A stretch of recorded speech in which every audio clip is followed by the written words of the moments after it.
Your Locked On Capitals, your daily podcast on the Washington Capitals. Part of the Locked On Podcast Network, your team every day. Well, hello and welcome into this edition of Locked On Capitals, part of the Locked On Podcast Network, your team every day. My name is Dan Holme. I've covered the Capitals for the last 3 seasons for Locked On and various other outlets before that. I'm also the host of the weekly show called The Capitals Minutecast, available wherever you find your podcasts.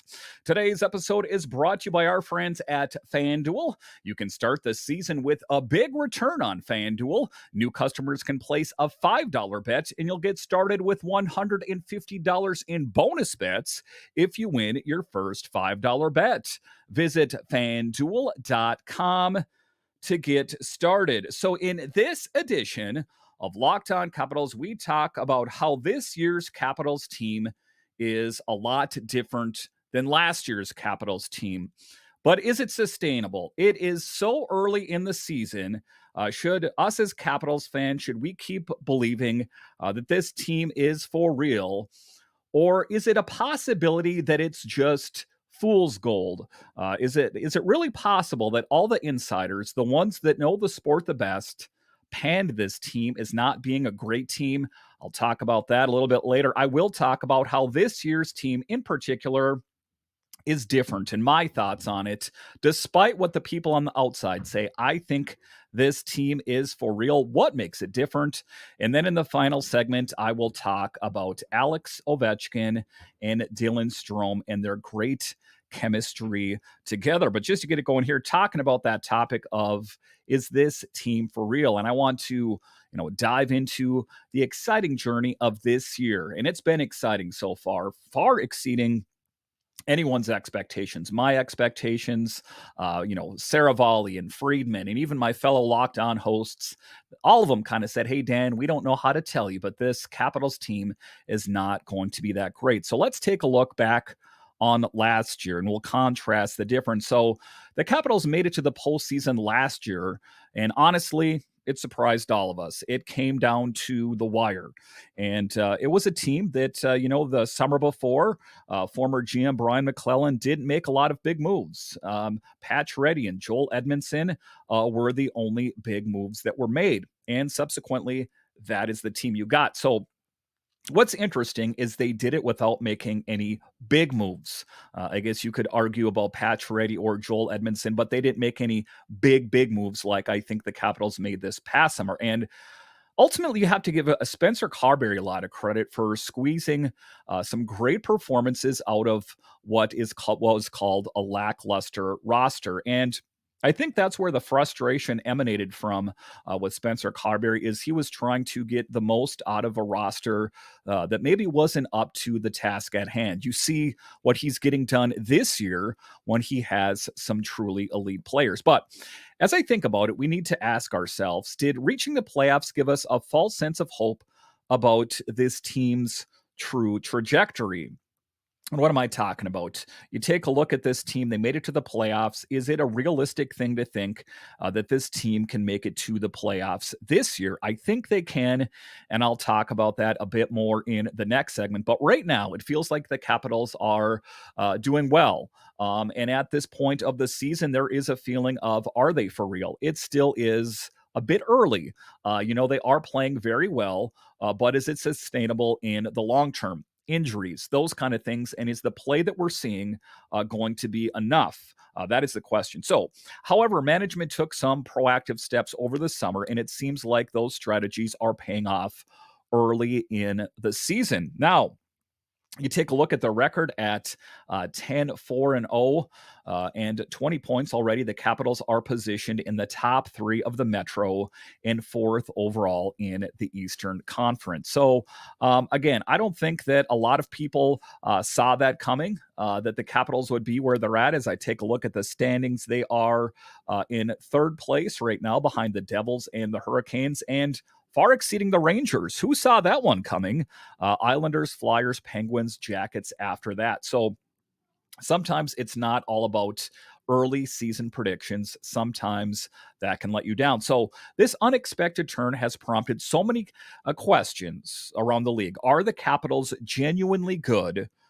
Or is this year's season so far just fool's gold? Are we setting ourselves up for a position where it was good while it lasted, but the floor is going to fall out at some point? I'm not saying it's going to be, but those are some things to question. And more importantly, can we sustain this kind of performance moving forward? Those are the kind of things. What are some of the things that I've talked about? If you're an everydayer, the show is the inability. I'm going to say this total season. I know that the power play has ebbed and flowed, but all things considered, has not been really great. When is that going to come into focus? Those games where you lost by a goal and you were on the power play and didn't make the most of those opportunities. How will the Capitals weather substantial injury? Those kind of things that I think are inevitable at some point. We see Connor McMichael playing huge. You see Dylan Strome and Alex Ovechkin, these kind of players with big contributions. But how will this team fare if, say, Connor McMichael had a serious injury, or Dylan Strome, or Alex Ovechkin? Does this team ultimately have what it takes internally to overcome? I think they do, but you never know. And if you are a fan of the NFL, a lot of that has been drawn into question. Teams look pretty good. My team, I had high hopes until they lost two of their big wide receivers, and it could very well speak curtains for the rest of their season. How the Capitals do if they did face a substantial injury, and the play that we've seen thus far, can they keep it going? Those are all the things to question. And an early, assessment on it, I think they can. But the only reason I posed this question in the first place is, how was it that all of the insiders, the ones that really cover this sport and have done it for years, widely respected, how did they get it so wrong about this year's team? And ultimately, as I take a look at it, I just mentioned in third place, do they have what it takes through the span of the season to rise to the surface and ultimately make it to the playoffs? And not just a first round playoff. I'm talking about a deep push into the playoffs. Were the moves that were made last summer enough? Is the depth that they have down in Hershey, if there are injuries, like I said, that I think are inevitable, is the depth down in Hershey enough to take this team to the next level? It's going to be something that you're going to want to watch. I don't want to, lead with a pessimistic foot, but what I'm saying is just a question. It feels so good right now. Can it keep going? That is the question. My belief is that it can, as long as this team stays healthy. Oftentimes, that is the toughest part. All right, so coming up here straight ahead, I'll talk about what is so much different about this year's team versus the previous season. I'll discuss straight ahead.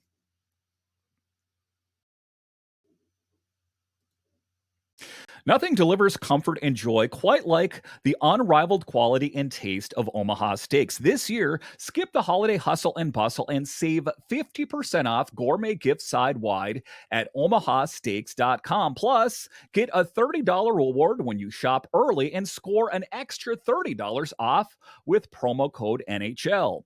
With 5 generations of experience, they consistently deliver the world's best steak experience, and the gifting experts at Omaha Steaks have made it easy to deliver the perfect gift with thoughtfully curated gift packages starting at $89.99. At $89.99. For legendary steaks to mouthwatering desserts and more, save 50% off side-wide at omahasteaks.com. Plus, our listeners get an extra $30 off with the promo code NHL and a $30 reward card when you shop early. That's 50% off at omahasteaks.com, an extra $30 off with promo code NHL. Minimum purchase may apply. The World Series, Super Bowl, the Olympics, the world's top athletes get to play in these top-level sporting events thanks to one thing: teamwork. And teamwork can also protect your financial legacy and your family's future. SelectQuote licensed insurance agents are the perfect teammates when shopping for customized, affordable life insurance. They can find you the right policy to keep your financial legacy safely in your family's end zone. So, SelectQuote is one of America's lending insurance brokers customers with nearly 40 years of experience, helping over 2 million customers find over $700 billion in coverage since 1985. That is quite something. Other life insurance brokers offer impersonal one-size-fits-all policies that may cost you more and cover you less. While Select Quote's licensed insurance agents work for you to tailor a life insurance policy for your individual needs in as little as 15 minutes. Get the right life insurance for you for less at selectquote.com/lockedonnhl. Go to selectquote.com/lockedonnhl today to get started. That's selectquote.com/lockedonnhl. All right, welcome back into this edition of Locked On Capitals, part of the Locked On Podcast Network, your team. Every day you can find me over on Twitter. It's at DanCaps218. You can find the show on Twitter. It's at Locked On Caps. So talking about this team and what makes this team different, let's talk about how the Capitals revamped their roster during the offseason. One major point to note is the strategic decisions made after last year's playoff appearance. I think that BMAC finally realized enough. We did as much as we possibly can with this lineup, with questions surrounding Backstrom and TJ Oshie and Alex Ovechkin, that there were big moves that were made. Darcy Kuemper, Max Pacioretty, these kind of things. The team made some significant cuts, saying goodbye to goaltender Darcy Kuemper and players like Nick Jensen and Max Pacioretty. But it wasn't just about the subtractions. That's not what made this team better. It's also about the key additions. We took some calculated risks on some reclamation projects, and maybe that might be a strong term, but Jakob Chychrun, Andrew Mangiapane, and I guess you could reference that more to Pierre-Luc Dubois. Plus, signing players like Matt Roy as a major free agent acquisition and bringing in a Brandon Duhaime for added depth has also helped build a stronger team. I don't think there's any denying it. And we can't forget rookie goaltender Logan Thompson, a young guy. You know, you take a look at it, quite an upside, and not quite a rookie yet anymore, but he is a young man in the NHL, making his way, and most impressive, I got to think, all things considered, boasting a historic record for the Capitals and huge in the absence of Darcy Kuemper. And in a short time, the Capitals boosted their roster net rating by plus 31, putting third in the league for value added. And these were the moves that were made because you subtracted Kuznetsov, you subtracted Oshie and Backstrom as far as those two players getting added to the LTIR. Kuznetsov contract came off the books. That is why they were able to go on a bit of a spending spree. And at the start of the season, our odds of making the postseason were just 19%. Can you believe it? That is where the negativity comes from. But thanks to the great start, the figure skyrocketed to what I'm going to say an impressive 75%, if you can believe it. And offensively, the Caps are on fire this season. We're known for our power play, especially with Alex Ovechkin's iconic one-timer from the left dot, and it looks like we're rediscovering that magic. At least the Alex Ovechkin portion, the power play is still a bit of a work in progress. And at 5-on-5, the offensive strategy shines through too. You know, I think that you take a look at it, that is when this team plays some of its best hockey, especially with our top line featuring Ovechkin, Strome, and Alexei Protas. Ovechkin and Strome I'll talk about in the third and final segment, but those are all a part of what makes this team better, who have outscored opponents 13-4 during their ice time together. So to say that top line is quite dynamic would be an understatement. And Ovechkin is back in form. There's not the questions that were apparent last season, like what happened to Ovechkin? Is he washed? Last season before the All-Star break, he was projected to score only 16 goals. Can you believe that? And then after the All-Star break, when he caught fire, he finished the season with 31. And now this season is projected to exceed 50 goals this season, despite being age 39. Quite something. So the quality of shots also are the big thing that have been remarkable. taking a look at it for the first time since, what was it, back the 17-18 season, the Capitals are about to break even in expected goals during his shifts. So quite something. And you take a look at Strome stepping up as a solid first-line center, improving Ovi's performance. A lot of questions surrounding what is this team going to do minus Nick Backstrom. That was the 1-2 punch. The Ovechkin Backstrom duo out there was quite dynamic, and ultimately is what got Alex Ovechkin where he's at right now. And it's interesting that Strome and Backstrom have spent time together reminiscing, talking about Alex Ovechkin, and maybe talking about what is the right approach to take, how to bring the best out of Alex Ovechkin. But Ovi's performance really looks like the Capitals are positioning themselves as serious contenders this year. Underline, circle, whatever you need to do. That is what I believe. In the first segment, I was kind of talking about the chatter outside of the Capitals realm about, yeah, they're good, but is it sustainable? Is it fool's gold? But for me, as someone who hosts this show, as someone that watches the games and has followed this team for years, I think it is sustainable. Now, there are always asterisks associated with it. There are always caveats, those kind of things that the Capitals did really good, except for that thing, Ovechkin, all this sustainability. If they can continue on this trajectory that they're currently on, then I think the sky is the limit. I really do believe it. It's just ultimately if they can continue to keep getting it done. And as long as Alex Ovechkin keeps scoring well, as long as the first line, the second line keep knocking it out of the park, I have no doubt in my mind that this team is truly poised to do some great things. All right. So coming up here after the break, we'll talk about the dynamic duo. We're going to put the magnifying glass on this top unit or this top line for the Capitals. I'm talking Ovechkin, Strome, Protas is in there as well, but we'll primarily concentrate on Ovi and Strome and what makes them such a potent 1-2 punch. I'll discuss straight ahead.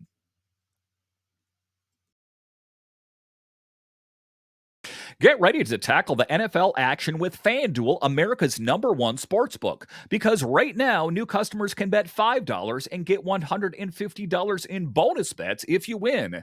The FanDuel Sportsbook app gives you everything you need to place live bets on the NFL all in one place. And there is a lot of football that's played on any given Sunday or Monday or Thursday. And a lot of those games you're into, but sometimes maybe not. Open up the FanDuel app, put a little bit of money on the game. All of a sudden, all of those games got that much more exciting. So when you get a hunch in the middle of the game, you can check out the latest stats, view live play-by-play, and so much more on the same page where you place your bets. Just visit FanDuel.com to join today. You'll get started with $150 in bonus bets if you win your first $5 bet. That's FanDuel.com.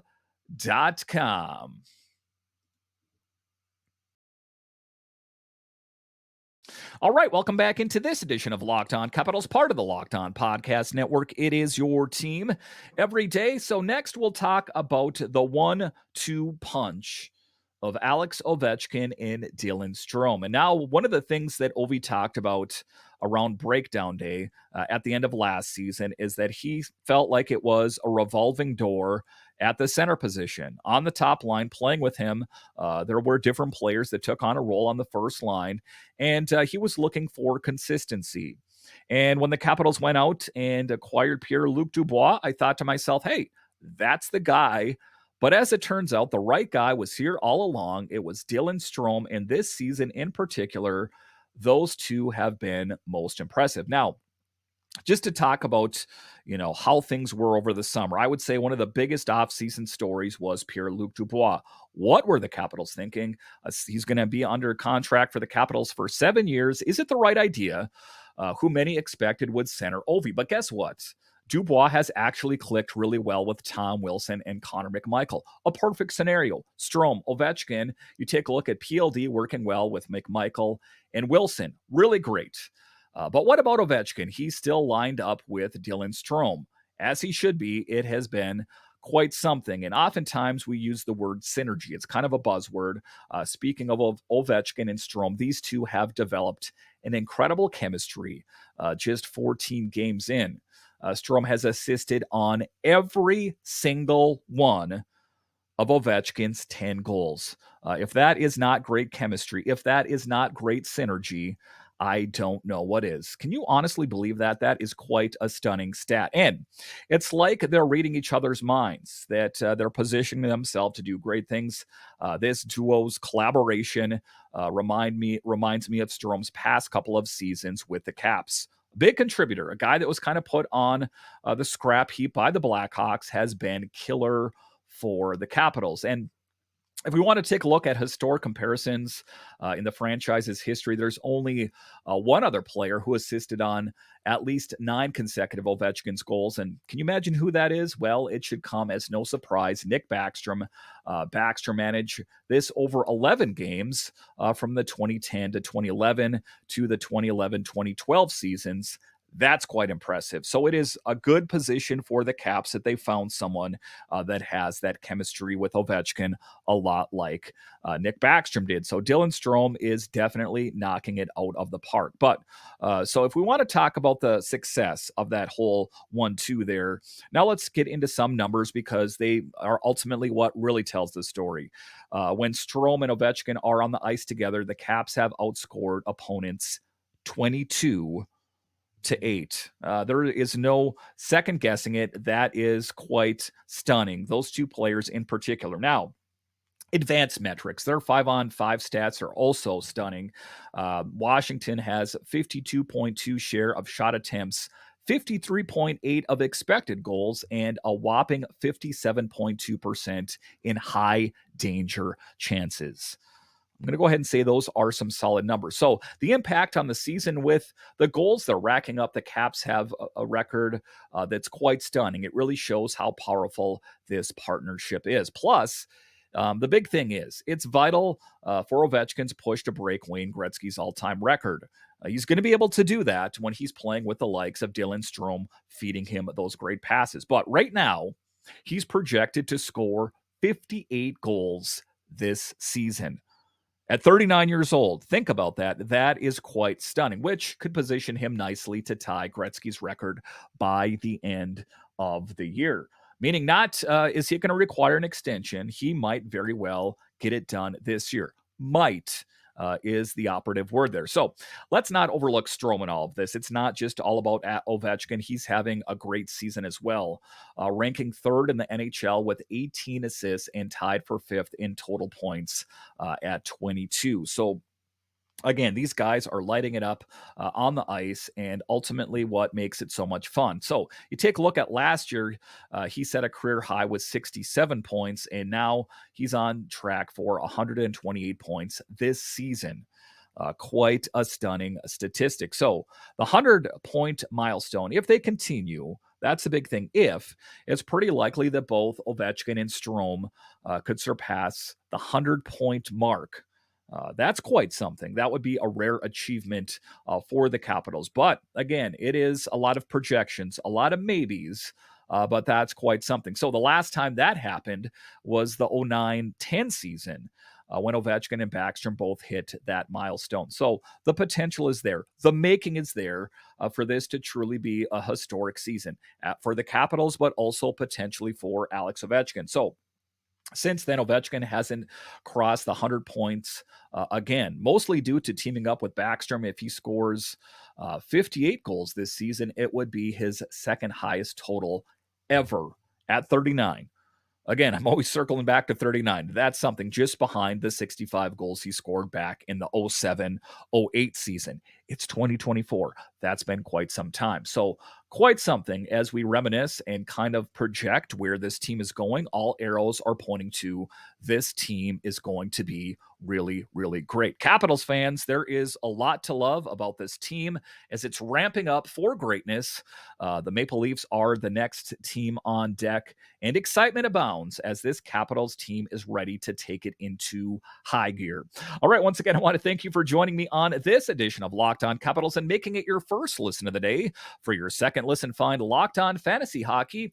Become a fantasy hockey expert and get the edge over your league mates with daily tips from Steal and Flip. Find Locked On Fantasy Hockey on YouTube or wherever you listen to podcasts. All right, once again, I want to thank you for joining me on this edition of Locked On Capitals, part of the Locked On Podcast Network, your team every day. My name is Dan Holme, and I'll talk to you again next time.